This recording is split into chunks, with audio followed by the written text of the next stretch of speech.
साल की पहली स्मैकडाउन 3 घंटे की स्मैकडाउन और साथ में ये ट्राइबल कॉम्बैट के अंदर एक और नई कहानी और स्मैकडाउन से जोड़ दी इन्होंने। Okay, hello chatters, my name is Rohit and you are watching wrestle chatter. तो इस वीडियो में बात करेंगे आज ये स्मैकडाउन के एपिसोड के बारे में। 3 घंटे का शो आज से ये हो चुका है। जो कैनवस का कलर है वो भी हमने चेंज देखा है, क्योंकि अब तक वो हमको देखने की आदत है पूरा व्हाइट, लेकिन अब वो होने वाला है ब्लू। तो मैं आपको बता रहा हूँ कि मंडे नाइट रॉ पर अब जब नेटफ्लिक्स आएगी तो उसका भी जो कलर है वो रेड होने वाला है। तो ये जो चेंज है वो हमने देखा। 3 घंटे की स्मैकडाउन क्या ऐसी लगी है कि हाँ, इसका 1 घंटा बढ़ाया गया, कैसी फील आई है, सब कुछ रिव्यू आराम से करेंगे भाई। बस आप इस वीडियो को लाइक कर देना। और आज इस वीडियो में हमारा तीसरा राउंड भी है मर्चेंडाइज गिव अवे करने का, तो वीडियो को भी आप अच्छे से देख लेना। सबसे पहले जो स्मैकडाउन की स्टार्टिंग है वो करते हैं कोडी रोड्स और बताते हैं वो आगे कैसे सब कुछ बदल चुका है। 3 घंटे का स्मैकडाउन आज से है, नेटफ्लिक्स पर जा रही है मंडे नाइट रॉ। और साथ में वो ये बात भी बताते हैं कि भैया मैं तो अभी क्लियर हूं नहीं रेसल करने के लिए। मुझे सुन के ना थोड़ी सी हंसी सी आई, क्योंकि वो केविन ओवेंस के साथ स्टील केज मैच तो कर चुके हैं, लेकिन वो दिखा वही रहे हैं कि भाई उनको पैकेज पाइल ड्राइवर पड़ गया तो उसकी वजह से वो क्लियर नहीं। तो वो थोड़ा सा मुझे फनी सा लगा। कहते हैं रॉयल रंबल अब सिर्फ 1 महीना ही दूर है, ये टाइटल ऊपर टंगेगा, लैडर मैच होगा, केविन ओवेंस के सामने मैं अपनी चैंपियनशिप को डिफेंड करूंगा। लेकिन तभी थीम सॉन्ग प्ले होता है ड्रू मैकिंटायर का। और ये मेरे लिए अनएक्सपेक्टेड था कि यहां पे ड्रू मैकिंटायर क्या करने आ रहे हैं। ड्रू मैकिंटायर को देख के तो ऐसा लग रहा है भाई इस बंदे को कहीं भी फिट कर दो, ये कोई ना कोई तो वो तरीका निकाल ही लेगा कि कैसे इस बंदे से मेरा लेना देना है। रिंग में आते ही उन्होंने ऐसी चीज करी भाई, ड्रू मैकिंटायर को देख के तो मैं पहले शॉक हुआ। उनको रिंग में जो करते हुए देखा वो तो भाई अल्ट्रा प्रो मैक्स वाला शॉकिंग था, क्योंकि उनका म्यूजिक चल रहा है उस टाइम पे उन्होंने कोडी रोड्स को हक कर दिया भाई। ड्रू मैकिंटायर जो सबसे हरामी बंदा है और जो सबसे कह सकते हो कि यार सबसे मासूम इंसान है डब्ल्यूडब्ल्यू में, कोडी रोड्स, उसको वो हक कर रहा है। वो समझ में नहीं आई बात। और क्राउड ने इंस्टेंट जो उसके ऊपर रिएक्शन दिया, अपने कान तेज करके सुनना, तेज करने की जरूरत भी नहीं है वैसे, बहुत ही लाउड रिएक्शन था। यूजुअली हमको रिएक्शंस कब दिखते हैं, जब कुछ ऐसा मेगा सा मूव होता है जो दिखता भी है विजुअली बहुत तगड़ा, लेकिन इसमें कुछ ऐसा नहीं था। लोगों के लिए वो इनफ था शॉकिंग कि ड्रू मैकिंटायर क्यों हक कर रहा है। अब यहाँ पे ड्रू मैकिंटायर बताते भाई मैं यहाँ पे तुझे दुख दर्द देने नहीं आया हूं, मैं तेरी मदद करने के लिए आया हूं। तूने क्या कुछ कर दिया है, डब्ल्यूडब्ल्यू कंपनी कैसे बूम पर चल रही है, तो सही में क्वार्टर बैक है। ये अपनी वो जो उनका फुटबॉल है उसकी टर्म यूज कर रहे थे। और कहते हैं केविन ओवेंस के बारे में कि एक बंदा जो कि फर्जी चैंपियन है, रेप्लिका बेल्ट लेके घूम रहा है, और कहते हैं मुझे पता है कैसा फील होता है जब ये डब्ल्यूडब्ल्यू के ऑफिशियल्स तुम्हें रोकते हैं जो तुम करना चाहते हो, क्योंकि कोडी रोड्स को क्लियर नहीं किया जा रहा। और साथ में बताते हैं कि you need somebody to watch your back, यानी भाई जरा संभल के रहा, कोई भी कहीं पे भी कैसे भी तेरे पे हमला कर सकता है। जब ड्रू ने बात बोली मैंने कहा अबे तू क्या बोल रहा भाई, सबसे बड़ा वाला तो तू ही है ये सब करने में, अभी पता चला तू ही मारने लग जाए से। कोडी रोड्स कहते हैं हाँ हाँ मैं समझ रहा हूं, तूने भी बहुत कुछ किया है जब मैं डब्ल्यूडब्ल्यू में नहीं था, तेरी ही जर्नी थी कि तू भी रिलीज हुआ था, तू भी वापस आया। लेकिन वो एक बात सिंपल और क्लियर कर देते हैं, मैं तेरे पे रत्ती भर भी भरोसा नहीं कर सकता। ऑब्वियसली ड्रू मैकिंटायर की हरकतें ऐसी है, बता तुझे क्या चाहिए, तू अपने असली रंग दिखा, मार मुझे टाइटल मैच चाहिए, ऐसा वैसा सब कुछ उन्होंने बोला। तो यकीन तो आया नहीं बिल्कुल भी उनको। तो ड्रू मैकिंटायर इसका जवाब देता भाई देख मैं सही में दोबारा से बोलता, मैं सच सच बोल रहा हूं, मैं तेरी मदद करने के लिए ही आया हूं। जब कुछ नहीं माने वो तो जाते जाते ड्रू मैकिंटायर कहते हैं one more thing, watch your back, ऐसा करके उन्होंने फिर से उन्हें बोला। तो इस बार तो मेरे ख्याल से उनको सीरियसली लेना चाहिए था, क्योंकि पीछे से आके केविन ओवेंस ने उनके ऊपर अटैक कर दिया। अटैक होता तो फिर इनके बीच में ब्रॉल हो जाती है। और यार मेरी एक समस्या है थोड़ी समय डब्ल्यूडब्ल्यू से यहाँ पे, कि पहले जो सिक्योरिटी वाली ब्रॉल होती थी इसको बहुत रेयर रखते थे तो वो लगती थी। अब तो हर फ्यूड के मतलब ऑब्वियसली ये फ्यूड इंपॉर्टेंट है, लेकिन एक फ्यूड में भी मल्टीपल टाइम्स जब चीज हो जाती है तो लगता है यार अब उतनी इंपॉर्टेंट नहीं। अब सोचो आज से कुछ टाइम पहले जब सिक्योरिटी वाले बंदे सारे मतलब पूरा भीड़ भड़ाका हो गया, वैसे में स्पेशल फील होता था। अब इन्होंने हर जगह यूज करके थोड़ा सा ऐसा कर दिया कि ये कॉमन सा है, लेकिन शायद ये न्यू डब्ल्यूडब्ल्यू है, अब इसको हमको रेयर नहीं मानना चाहिए कि सिक्योरिटी वाले जो बंदे वो आ जाएंगे, ब्रॉल वगैरह होती है सारे सिक्योरिटी वाले लोग आ जाते हैं। तो ये फिलहाल इन्होंने इतना ही दिखाया था कि भाई ये अब रॉयल रंबल के मैच को हाइप ही कर रहे हैं, लेकिन ड्रू मैकिंटायर का एंगल अभी उतना क्लैरिटी से समझ में आया नहीं है। मे बी वो हमको आगे अनफोल्ड होते हुए दिखेगा, या आपको वेट करना पड़ेगा चैनल पर अगली वीडियो का। इसके बाद शो पर मैच आता है नाकामुरा वर्सेस अंद्रादे के बीच में। पूरे शो में नाकामुरा की अगर एंट्रेंस हो रही है तो भले मैं कोई सी भी चीज मिस कर दूं, लेकिन नाकामुरा की एंट्रेंस तो कभी भी मिस नहीं करूंगा, क्योंकि वो हर बारी बहुत स्पेशल लगती है। मैच ये थोड़ा अटपटा सा ही मुझे लगा, पूरे मैच में अंद्रादे का ही कंट्रोल था, कभी मून सॉल्ट मार रहे हैं, कभी एक्सपोज टर्न बगल के ऊपर वो मार रहे हैं, सब कुछ उन्होंने किया। लेकिन सिर्फ एक फिनिशर ही पड़ता है अंद्रादे को, किनशासा, मतलब इंपॉर्ट अगर मेजर कोई एक चीज देखे वो नाकामुरा ने बस इतना ही किया, पिन कर दिया और वो मैच जीत चुके। और बस वो आगे ऐसे ही बढ़ने वाले हैं। मुझे लग नहीं था कि अभी इतनी आसानी से कोई नाकामुरा को रोकने वाला है। इसके बाद क्या होता है, अटैक कर दिया आके एले नाइट ने, और बाद में जाके हमको ये भी पता चलता है कि इनका मैच अगले स्मैकडाउन के शो के लिए ऑफिशियल भी हो गया, क्योंकि एले नाइट कह रहे हैं भाई मैं तोड़ दूंगा फोड़ दूंगा, मुझे अपना जो यूएस टाइटल है वो दोबारा से वापस चाहिए। चाहिए। क्या ये बड़ा बड़ा इंटरेस्टिंग भी होने वाला है देखने के लिए कि क्या नाकामुरा के पास से टाइटल जाएगा और एलन नाइट के पास आएगा, क्योंकि दोनों बंदे हैं तो इंपॉर्टेंट कंपनी के लिए। नेक्स्ट मैच होता है शोपर मिचिन वर्सेस पाइपर नेवन के बीच में। क्या ही यहाँ पे खास बताने के लिए है, बस मिचिन ने यहाँ पे हरा दिया पाइपर नेवन को। चेल्सी ग्रीन को रिंग साइड पर देख के मैं थोड़ा बहुत बस इस मैच से एंटरटेन हो गया। इसके बाद शो पर आते हैं पॉल हेमन। सबसे पहले तो उनकी जो एंट्री ही WWE ने बैक स्टेज से दिखाई है, वो सिक्योरिटी के थ्रू जो हम जाते हैं ना, उसमें से नहीं गए पॉल हेमन, वो कहीं साइड से ही निकल लिए और उसके बाद सीधे ही वो रिंग में आते हैं। Ladies and gentleman, my name is Paul Heyman करके वो बोलते हैं और कहते हैं कि मंडे को हम फाइंड आउट करने वाले हैं कि कौन है असली ट्राइबल चीफ। और जब ये पॉल हेमन ने बोला तो सारा जो क्राउड है वो ओटीसी के चैंट कर रहा था। वो बताते हैं, पूरी कहानी एक्सप्लेन करते हैं अच्छे से पॉल हेमन। आपको पता है ये वाइज मैन तो है, तो दिमाग तो बहुत है। कहते हैं रोमन और मैंने सोलो सिकोवा को ट्रेन ही ऐसे किया था कि वो नेक्स्ट इन लाइन है ट्राइबल चीफ बनने के लिए, कि जब रोमन रेंज का मौका आएगा स्टेप डाउन करने का तब सोलो सिकोवा आएगा, और वो चीज हम उसको पहले से सिखा चुके होंगे। लेकिन कहते हैं रेसलमेनिया में सेथ रॉलिन्स से रोमन रेंज का ध्यान भटका, कोडी रोड्स को एडवांटेज मिला और कोडी रोड्स ने रिंग में रोमन रेंज को पिन कर दिया। और इस टाइम पर मूवमेंट देखा सोलो सिकोवा ने कि उसे क्या करना चाहिए। उसने अर्न नहीं किया उला फाला को, उसने उला फाला को चुराया है, जो पूरी स्टोरी रही है इस उला फाला की। और उसके बाद उन्होंने एसओबी भी कॉल कर दिया सोलो सिकोवा को, ट्विस्टेड उनको बोल देते हैं। कहते हैं वो ऐसे बंदों को कंपनी में लेके आए जिसको हम कभी भी नहीं लाने वाले थे, क्योंकि वो प्रोफेशनल्स नहीं है। जेकब फाटो, उनके सारे जो क्राइम से रिलेटेड चीजें वो बता देते हैं। जेकब फाटो, टामा टोंगा, टोंगालो, इन सबको ले आते हैं। कहते हैं उसको पता था सोलो सिकोवा को कि हम कभी भी उसे एक्नॉलेज नहीं करने वाले, इसलिए उसने जो है सारी चीजें करी। बट अब है ट्राइबल कॉम्बैट, नो रूल, सिर्फ एक विनर होगा एक लूजर होगा, और मैं तुम्हें प्रॉमिस करता हूं your tribal chief, the only tribal chief Roman Reigns तुम्हें दिखेगा। ऐसे वो मंडे में होने की बात कर रहे होते हैं। इसके बाद म्यूजिक हिट होता है सोलो सिकोवा का।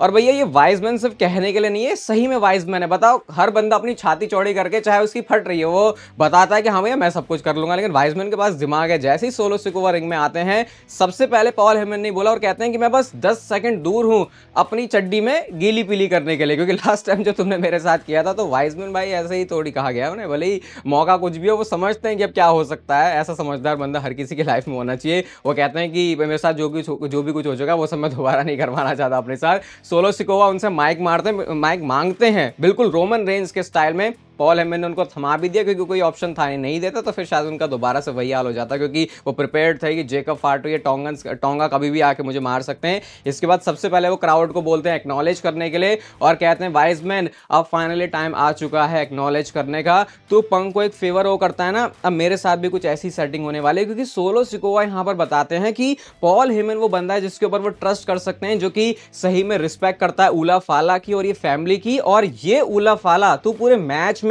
मेरे लिए होल्ड करेगा, समझ रहे हो। पॉल हेमन रोमन रेंज का बंदा है, लेकिन सोलो सिकोवा कुछ एक नई ही कहानी बता रहे हैं जो कि इस ट्राइबल कॉम्बैट के अंदर होने वाली है। और कहते हैं कि ये उला फाला तू अगर रोमन रेंज जीता तो उसको पहनाएगा, लेकिन जब मैं जीतूंगा तो तू मुझे ये उला फाला पहनाएगा और तेरे पास कोई ऑप्शन नहीं होगा, तू हमेशा के लिए मेरा वाइजमैन बन जाएगा। यानी सोलो सिकोवा बता दे मैच तो मैं जीतूंगा, लेकिन साथ में मैं तुझे भी जीतने वाला हूं, और उसके बाद रोमन रेंज के पास भी और कोई मौका होगा नहीं मुझे एक्नॉलेज करने के अलावा। तो ये हम इन्होंने नया एंगल सा डाल दिया कि अभी ट्राइबल कॉम्बैट जब चलेगा तो पॉल हेमन ही वो बंदा होगा जो कि उला फाला पहनाएगा, नो मैटर इस मैच का विनर कौन है। अगर वो रोमन हुए तो रोमन को, सोलो हुआ तो सोलो को। और सोलो ने भी बोल दिया कि भाई मैं भी एक्नॉलेज कर लूंगा अगर रोमन रेंज जीत जाता है तो, लेकिन उन्होंने अगर बोला, लेकिन अपने केस में बोलते हैं कि जब मैं जीतूंगा। तो ये पॉल हेमन वाला एंगल भी लगता है कि बढ़िया तरीके से ही प्ले आउट करने वाला है इस पूरे मैच के लिए। और बाकी हाइप वगैरह तो सब कुछ तगड़ी वाली इन्होंने बना दी है इस चीज के लिए। इसके बाद हमको शो पर अगला मैच दिखता है DIY versus motor city machine guns के बीच में। ये प्रिटी डेडली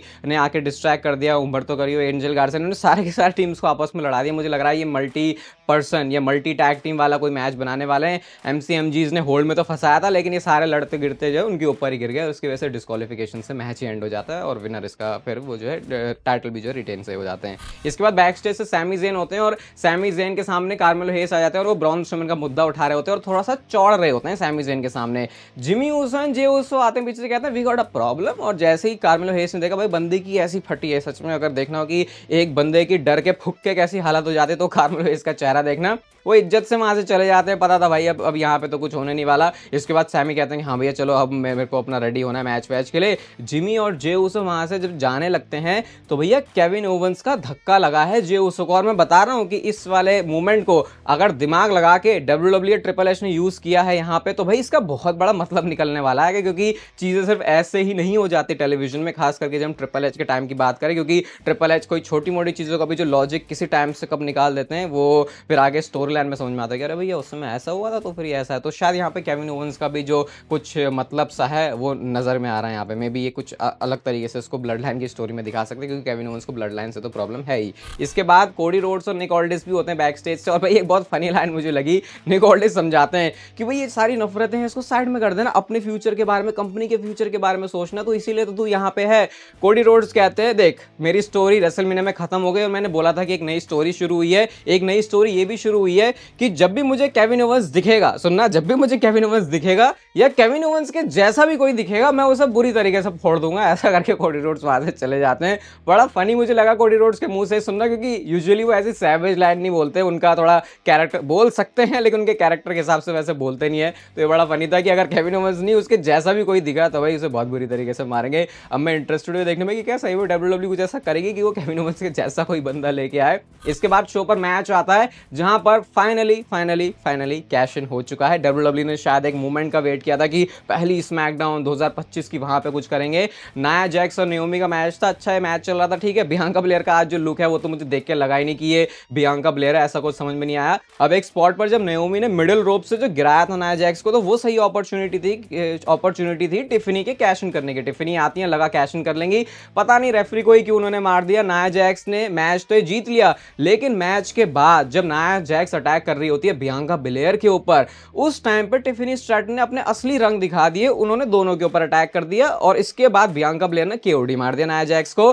बियांका ब्लेयर को भी टिफनी स्ट्रैटन ने मार दिया और अब उनके पास मौका है कैश इन करने का। भैया ब्रीफ केस दिया, ऑफिशियली अनाउंसमेंट हुई और उन्होंने अपना प्रीटीएस्ट मून सॉर्ट लगा के ये मैच जो है कैश इन सक्सेसफुल कर लिया है और हमें मिल चुकी है हमारी नई world champion on SmackDown blue brand, वो है टिफनी स्ट्रैटन। आज फाइनली वो मौका आ चुका है और फिर ये बहुत सारे लोग इस चीज का वेट भी कर रहे थे, तो लोगों की तरफ से रिएक्शन भी उनको अच्छा सा मिल जाता है। अब यहाँ से देखते हैं रेसलमेनिया के लिए भी स्टोरी लाइन कैसे चेंज होती है, क्योंकि ये टिफनी का कैश इन पूरे विमेंस डिवीजन के लिए, स्मैकडाउन के लिए भी चीजों को चेंज करता है। तो अब देखते हैं आगे जो सुपरस्टार्स है वो किस तरीके से निकल के आते हैं। क्या शार्लेट फ्लेयर यहाँ पे आने वाली है और कुछ आगे पंगा बनने वाला है, क्योंकि थोड़े बहुत ऐसा लग रहा है स्टोरी लाइन के हिसाब से शायद हमें कुछ ऐसे हिंट मिल रहे हैं। शो का मेन इवेंट आता है न्यू ब्लड लाइन वर्सेज ओजी ब्लड लाइन। ये न्यू ब्लड लाइन के एंट्रेंस से पहले जेकब फाटो बोल रहे होते हैं कि जब भी मेरी आंखें खुलती है मैं सिर्फ आई लव यू सोलो ही बोलता हूँ, वही जो उनका पूरी तारीफें हैं वो कर रहे हैं। इसके बाद ओजी ब्लड लाइन की एंट्रेंस होती है और ये जे ओसो की एंट्रेंस में थी और ओजी ब्लड लाइन की मर्च उन्होंने यहाँ पे पहनी थी, तो बिल्कुल सिमिलर से लग रहे थे। और वो मर्चेंडाइज की गिव अवे की जो मैं बात कर रहा हूँ, ओटीसी ओजी ब्लड लाइन कोई सी भी आपको चाहिए। तो ये तीसरा राउंड है,